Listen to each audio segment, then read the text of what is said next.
All right. So just to start off, the first slide is just a quick picture of our Charleston studio. And I'll go through branding, which I think is really important, kind of in the process of apparel or additional revenue. We opened our first studio in 2018 in Portland, Maine. That is the one with the brick street. It's right downtown in the Old Port.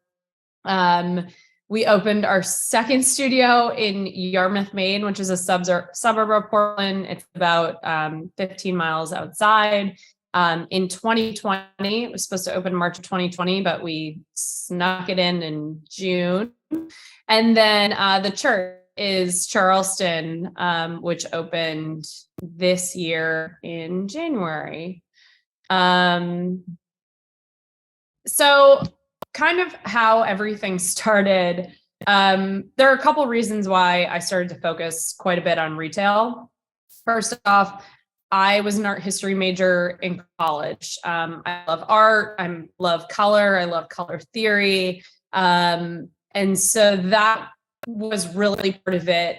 I love the fitness aspect, but I also wanted to bring in some fun to the job. I mean, not that fitness isn't fun, but I really wanted to make sure that it included something extra for people. I love fashion. I love athleisure.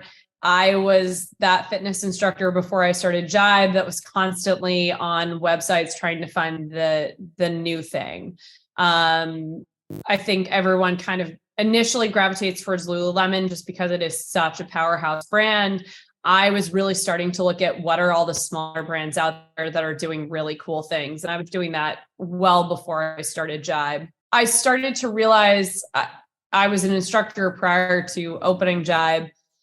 Just a lack of selection in the studio that I was teaching at in terms of leggings, tops, socks, bags, water bottles, anything. I mean, there's just, they really didn't put time and effort into it. And there was such a high demand. Everybody, if they love a space, they want to rep the space.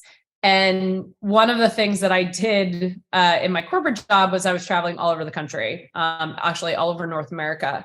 So every time I traveled, if there was a spin studio in that city, I would go to it. And every single time I would notice that, yeah, either it's a really cool spin studio or it's a really cool space. They have nothing for sale. It's just a get in, get your shoes, get on your bike and ride.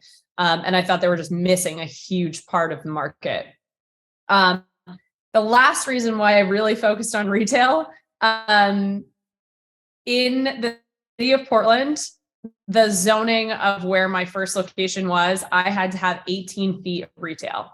They did not want it designated as a gym. So the setup of my Portland studio is you walk in on street level, there's a big retail space and checking counter, then we've got a big lounge, lockers, bathrooms. And then you go downstairs and the spin studio is in the basement. So it was kind of a happy accident that I needed to actually have a fair amount of retail space so that I was zoned correctly and I could open Jibe. So I've got a lot of questions about what the retail spaces look like. So the one right in the middle is the Portland studio. There is a little bit more retail, but I was just trying to give you a basic shot. I spent almost no money on this setup. You definitely don't need to spend money. At the time, it was the builder. They had leftover retail from some shop that they had set up in Portland, but it worked out really great. We have added to it since. We've added more shelves, and it is about double the width that this picture shows. But we dedicated a fair amount of space to our retail. The picture to the left is our Yarmouth space. We decided to go with a slat wall in Yarmouth, which is super easy to change around, really great to display different things. We also have some shelving units. And then all the way to the right is the new Charleston space. And again, tons of retail in the front. It's the first thing that people see. We did a slat wall again. It's really, really easy to change around. I think the visual is huge when people walk into the space. I see tons of studios that I can't see anything they sell, or it's a complete afterthought. I know for a lot of people that might take some tweaking, but we've gotten creative too. If we ever have extra apparel, we'll put it on, rolling sales racks. There are things that you can do to make it enticing. Okay, so the next thing that I think is incredibly important is the branding. This was when I started Jibe. I didn't want to spend a ton of money, but I was willing to spend money on branding. I knew that it was going to be a studio that I didn't just want in one location, that I wanted to grow. And so that I wanted it to be super, super special, and clean, and also something that people would want to represent. I used a company in Portland, Maine. I just lucked out. I had loved what they had done. They actually do things all around the country. But they came up with the logo, which has been great, and we've used it everywhere. So kind of, you can see the first shot is our brand standards. Secondly is just our typical water bottle. Actually, drinking the same one right now. And then a shot of all of the instructors in Charleston. And you'll kind of see this as we go through. We do so much apparel that people are wearing it all the time, which is incredible because it creates a sense of community, brand awareness. And I'll go through that a little bit more as we go further. So what to buy? This has been trial and error for me. Luckily, the first, second, third time, I really nailed it. So I've kind of kept in the vein of what I've been doing. What to buy in terms of apparel: a mix of low, mid, and high range price points. Your studio and what people are paying for your classes. So you kind of know what they're willing to spend. I initially thought my high end was going to be way too high and no one was going to buy it. So I bought very little of it. There are people who definitely want high end. There are people who want low. There are people who want mid. But having a range of all three is super important. Finding the diamond in the rough. I will go through where to buy, but I'm a stickler for how things feel, what they look like, how you look when you put them on. At the time when I started Jibe, there's a company called DYI, and they were just absolutely crushing it. Nobody knew about DYI in Maine. I had never seen it until I started going to apparel trade shows. And that was a brand that when I first started, it took off. Nobody cared about Lululemon anymore. All they wanted was DYI, and they wanted their branding on it. So it takes time and it takes research, but finding that brand that you don't have represented in your area can be really incredible because people want something new and unique. Obviously, not just limited to apparel. We do bags, hats, water bottles, dog collars, etc. One thing that makes people really excited is buy local. If you can find a company that's local. There's a company called Sea Bags in Portland, Maine, which they've been featured on J. Crew and several other bigger retailers, and they do custom work. So we had them do custom bags. I think we're on our 4th iteration. So every year, every 2 years, we've done a new custom bag, and they've been incredibly popular. So finding that kind of local aspect to tie in as well. Knowing your audience, color, sizing, climate, trends, gender, those are all super important when you're thinking about what you want to buy. I kind of bucked the trend here. I was always told that people would only wear black in terms of workout apparel. I don't wear black at all.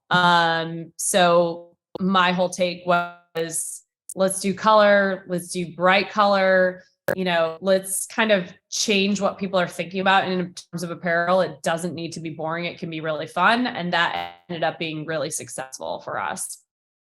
And again, diversify your offering: apparel, hats, bags, water bottles, dog collars. We do great with just like those like button pins. If that's the first thing they buy with your branding on it, I mean, whatever, they'll put it everywhere. Okay. So where to buy it? The first trade show I went to was Active Collective. It is basically the trade show that if you are thinking about buying a significant amount of apparel for your studio, you should go to. Almost all the athleisure brands go to it. They have it 4 times a year. They do winter and fall. So January and August, I think, are the 2 time periods. And they do them in New York and I think it's in Huntington Beach now. I've actually gone to both coasts. It really doesn't matter which coast you're on. They're the same brands that are showing.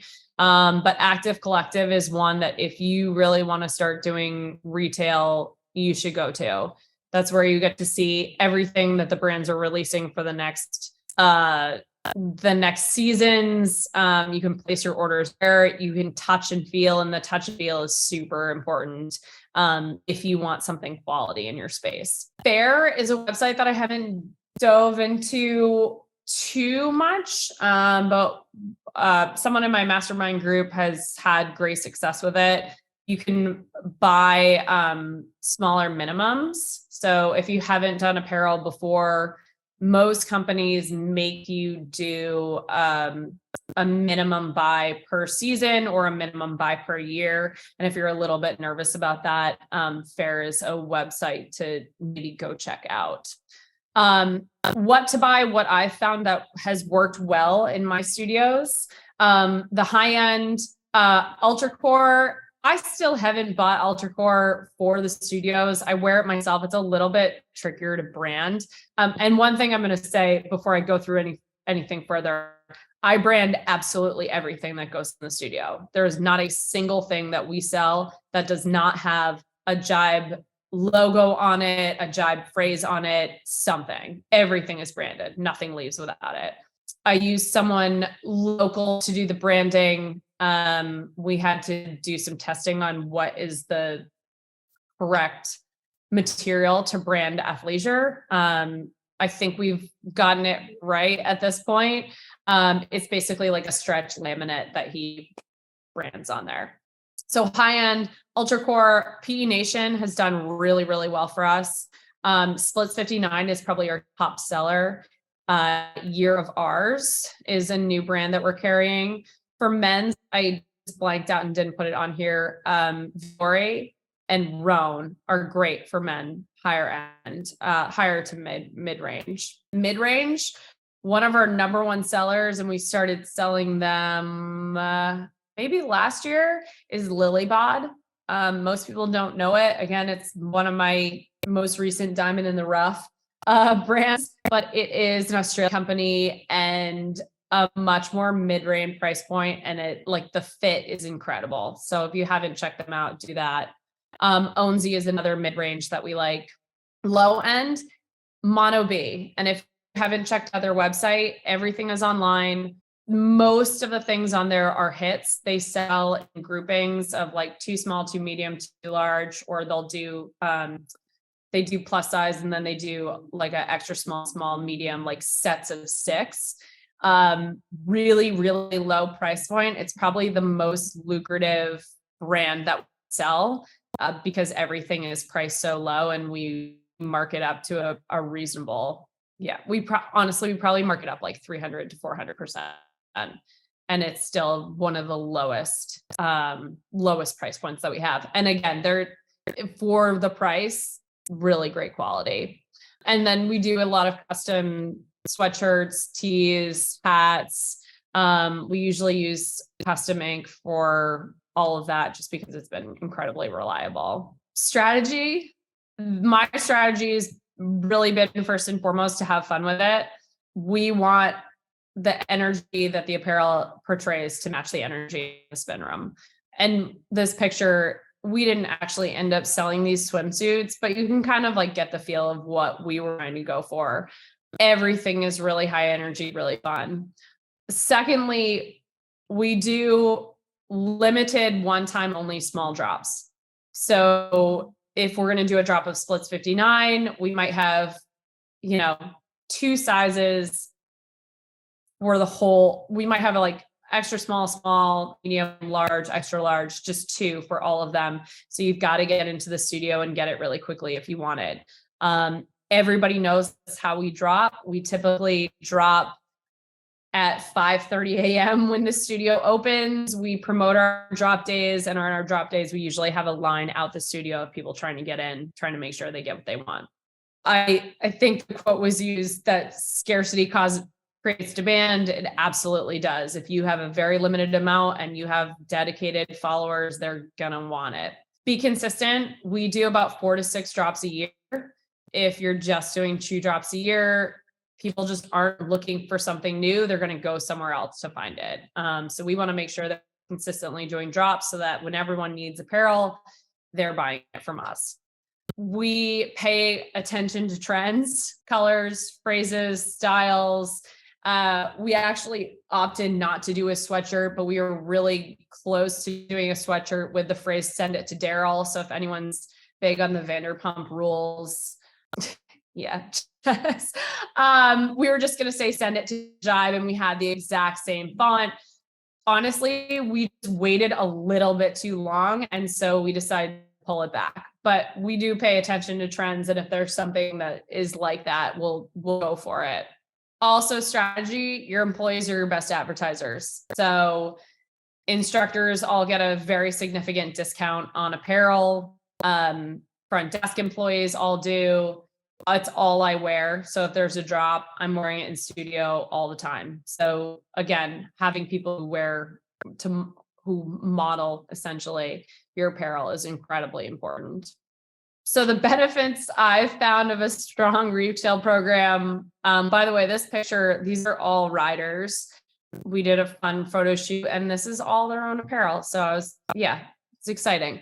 It builds community. The more people who love your brand, the more they'll wear it, which is incredible because then people see each other out on the street. They know you go to Jibe, they'll strike up a conversation. Maybe someone has never been to Jibe before. They see you wearing their apparel. They'll start to ask questions. Maybe they come into the studio. So it builds community. It definitely is it's definitely great marketing for us. People see it outside of the studio. And then again, the huge thing for us is it makes up about 25% of our revenue. So definitely a great additional stream. That's basically it. It's I find it really fun. It's something that I love to do. And I think that's why I spend so much time on it. I mean, there are definitely challenges. Inventory sometimes is a challenge. We've had issues where we've bought too much. We've had to put things on sale, but overall, it's been a really successful part of the business. And it's definitely supported us, especially through COVID. I can't tell you how many people only wanted to wear athleisure. I think June, July of 2020 were our best months for retail ever. So yeah, it's been great company. Let's talk about retail finance for a second, right? And by that, I mean, what you'll see in the department stores is you're buying 10 items and you know that your cost for those 10 items is $100 each. Easy math. So you want to sell all 10 for $1,000.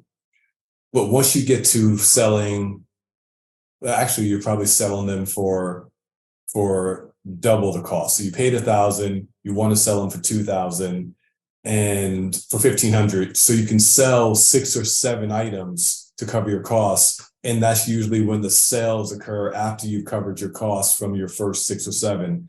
That's department store retail financing. Are you doing something similar in your studio? Yeah. So the markup on most of our items is 50 to 65%, except for Mono B, which I mentioned, which again is like 250, 300%. Yeah. And then that's standard in the industry. And then after that, we don't mark things down often. If we do, it means that I ordered too much. And just depending on the season or how willing people are to buy, it happens. Generally, I'll never mark anything down past 50% because that means that I'm not making any money on it. Well, yeah, at 50%, I'm really not making any money on it, but almost never mark things down to that low. So how many years have you been selling, actively selling retail? 5. Okay. So from the very first time you opened your studio or after that? No, immediately. Yeah. As soon as we opened. And I sold out of almost everything immediately. So that was when I knew, oh, great, this is a market that is untapped. I need to really capitalize on it. All right. So you just undermined my question right there, which is good. I was going to focus on, you've done this for 5 years. People shouldn't expect to have quick sellouts on their first time, but you just said you sold out in your very first batch. So what did you do? What did you do to generate those sellouts when you were a new studio brand yourself? You didn't have a history of followers and hadn't been around for 5 or 10 years. So if you can recall 5 years ago, what do you think was the magic that led to you to selling out in your first run? I think a couple things. I think that I was bringing something new to the market. Everyone had just seen Lululemon, and I was selling Onzy, DIY. Oh gosh, I can't even remember the other brands that I was selling. Those were the 2. Varley I was selling. No one had seen anything different. We also weren't selling basic black. Things were bright and exciting. Oh, I'm selling Gold Sheep and like these wild leggings with a flamingo on the back. And I think the studios in Portland, Maine, I think people were so surprised that I wasn't selling all black and like plaid and whatever. I think that was really exciting to them. And I also know what people want. Basically, I buy what I want. And I think that resonated with people. People like the cuts, they like the styles, they like the feel of the fabric. And I think also we were a new studio and people were really excited about it. They wanted a piece of it. But again, I honestly think it's more to do with giving people what they wanted that they weren't able to get anywhere else. I think that's still the case today, 5 years later, with how robust athleisure wear has become, how universal it's become online.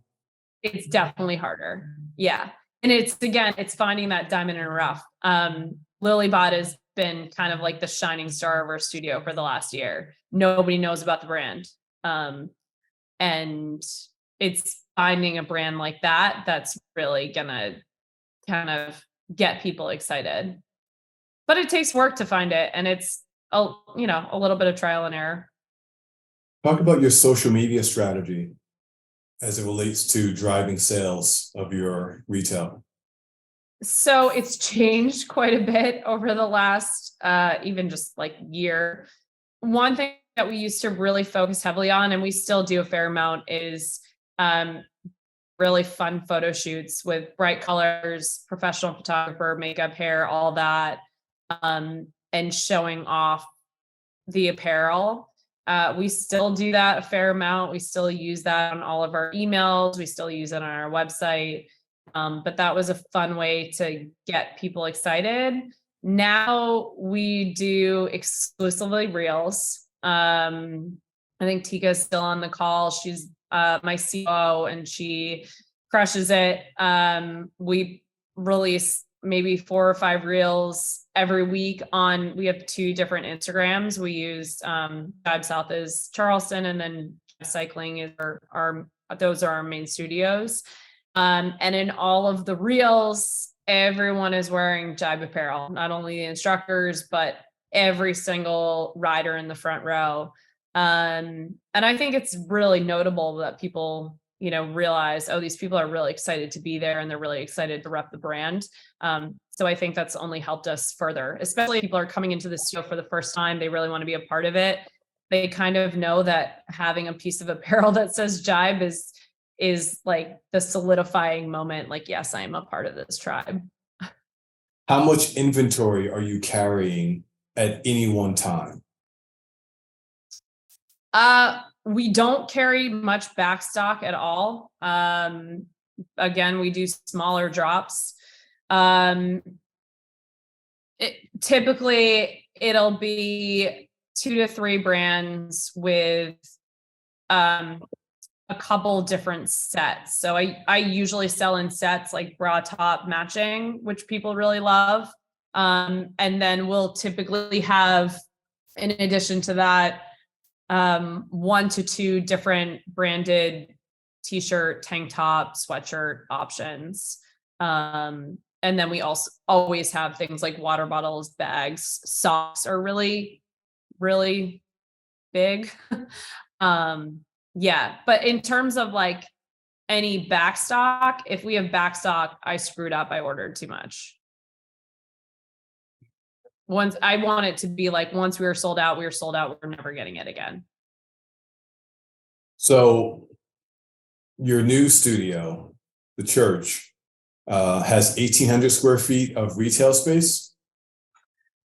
No, we don't have that much. I think the stat was in Portland, I needed 18 feet. 18 feet, okay. Yeah, okay. That was in the Portland studio. We probably have like 500 square feet of retail, maybe 400. So that's front of house. How much space have you got? How much space do you need to allocate back of house for storage, inventory, etc.? We have roughly, I think, 400 square feet of storage in Charleston. So it's close to 1,000 square feet total that you're committing to this. Yeah, give or take. I mean, our retail on all 3 studios is also combined with our check-in desk. So yeah, yes, it's a lot of space. Yeah. Okay. But I mean, I think that's important for people to understand. You're generating 25% of your gross revenue from retail. You're allocating a proportional amount of your physical space to retail. It's not like you're crushing it from 5 square feet. You're making that decision. Mm-hmm. How much does your printer charge per logo applied? Anywhere from $2.50 to $6 per item. Per item, plus setup charges, or are you long past that? We are, yes. I am one of his longest running customers at this point. I think he just really appreciates the consistent business. Do you charge over MSRP since your cost is higher with the additional branding? I don't. So you're absorbing the printing costs in you're marking it up enough to cover both printing and your hard costs. Mm-hmm. The reason I don't is because I've always thought of those as marketing costs. Okay. And are you selling online? We did during COVID, and we did a great job. And since COVID, it's a little bit trickier with the 2 different locations. And so we just completely stopped selling online. And I don't think we will sell online. I think there is something about being in studio and purchasing it there. We have a couple things that are either in Maine or in Charleston that are specific to those studios. We also have quite a few riders who travel between the 2. And it's almost like a badge of honor. I went to Charleston and I got the long sleeve with the church logo or something like that. So yes, at this point, we're not going to go back online. You're driving that FOMO in addition to scarcity. Yeah. And exclusivity. They can only get it if they come in. What about, are you offering discounts to your member riders on merchandise? We offer a 15% discount if they are a year member, and our year members pay upfront for an entire year, they also get a first look at the apparel. So we want to reward them for supporting us, for committing to us. Yes, so they do get a first look and a discount. An annual member doesn't get a comp T? No. No, they get the discount. And how much are you ordering for each drop? Because you made the statement, if you have back stock, then you didn't order properly. So how much are you ordering? So typically if I'm ordering a size run, I'm ordering roughly I'm roughly ordering about 52 to 60 pieces top and like that would be both top and bottom. So if there's a color wave, 56 pairs. Yeah. Got it. And that's split between 3 studios. What quantity do you order for a specific style? Do you have contracts with retail brands? If so, what does the structure commitment of that contract look like? The only brand that there is a contract with is Lululemon. There is a minimum that you are supposed to hit every year. I actually think we're going to drop Lululemon as a brand that we carry. I think a lot of people would probably be shocked by it, but it is certainly not the most popular brand that we carry. In fact, it just we don't sell out of it. If it was something that I was going to keep as backstock, like a standard black and white bra or long sleeve, I would maybe consider keeping them. But at this point, I think we're going to drop them. And they're the only ones that have a contract that you have to sell or you have to buy a certain amount every year. Other retailers have minimums per order. With 3 studios, I don't have any issue hitting the minimum. And I think most people's minimums are between like 1,000 to 2,500 per season. Let's go back. At one location, were you able to manage the minimums when you were just at one? Mm-hmm. Yeah, 1,000 isn't hard to hit. It's typically like 20 pieces, depending on what the price point of the brand is. And you mentioned earlier that you provide a hefty discount to your employees. Can you remind people what the amount of that discount? So instructors get I think 35% off. Front desk gets 25% off. And then instructors also get once a quarter, they get 1 item at cost, so 50% off. We also, as part of our sales tactics, for front desk, they get a certain number of points per membership they sell or per credit package. And those points equate to Jibe dollars that they can spend on anything. So that also includes apparel.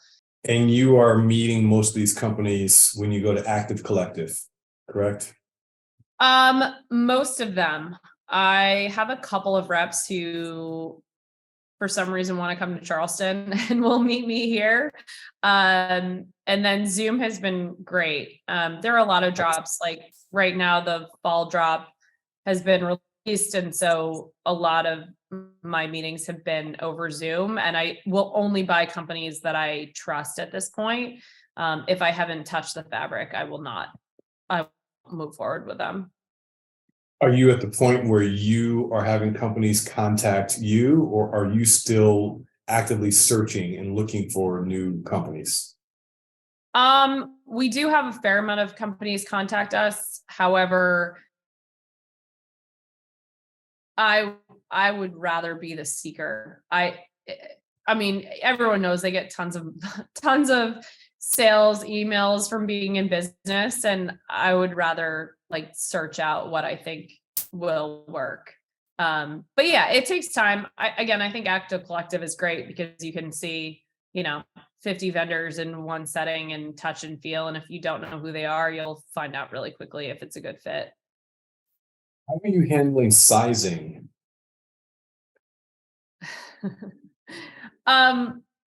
Sizing is interesting. Sometimes we get it right and sometimes we don't. I think we really run the gamut of sizes, all the way from extra small to 2XL. And it just, I don't think I've been ordering enough larger sizing lately. But it's looking back on what we've sold in previous drops, what is sold quickly versus what we have to put on sale, and kind of taking that, and then just knowing who's in studio and knowing kind of the demographic in studio to look forward to the ordering in the next round. The tricky part is, if you are ordering when companies do their releases, you are ordering, like, I just ordered everything for the fall. So things could change in the fall, but my numbers are set in stone. And in August, when I go to Active Collective, I'm ordering for winter. So that's the only tricky part and the only kind of risky part when you are doing ordering ahead, that you just don't know what is going to change in studio in between now and then. The other option is doing ATS, which is available to ship. And once you have a relationship with any one of these vendors, they will send you their list of ATS, which are everything they've ordered above and beyond what specific studios or other retailers are ordering. And you don't have a minimum on that. You can order anything they have left. The issue is it's anything they have left. So it might not be the most popular styles. Jess, you want to ask your question? Sure. Joanna, you were talking about your front desk getting a commission or getting points for selling memberships. Do you incentivize them to help sell the retail as well? Yes. Right. Awesome. And I was going to ask how far out you're planning each drop, but it sounds like you were saying it, you really kind of plan on the retail schedule, right? Mm-hmm. Yeah. And that's it. It's like that's tricky. Especially too, because certain vendors have like a timeline of a month of when they're going to ship their drops. The other thing that's been really tricky in the last year is that retailers have had, or vendors have had, a really hard time either getting materials or I think it was barley, their factory shut down. And so we had all of this barley ready to go, things that I was super excited about. And then every single order was canceled. So there have been a few things that are still kind of like weirdly COVID related that are throwing some wrenches in our drops. Okay. We usually will make that stuff up with like custom t-shirts or sweatshirts or things that we have designed in-house, and those are usually just as popular as the leggings or bras from vendors. Okay. I was going to ask you, speaking of design, like, do you feel like you can see what is more popular, just like a simple logo on an item, or when you like get a little bit fancier with or do you get fancier with the design or put like a saying on it? Like, what does better? We had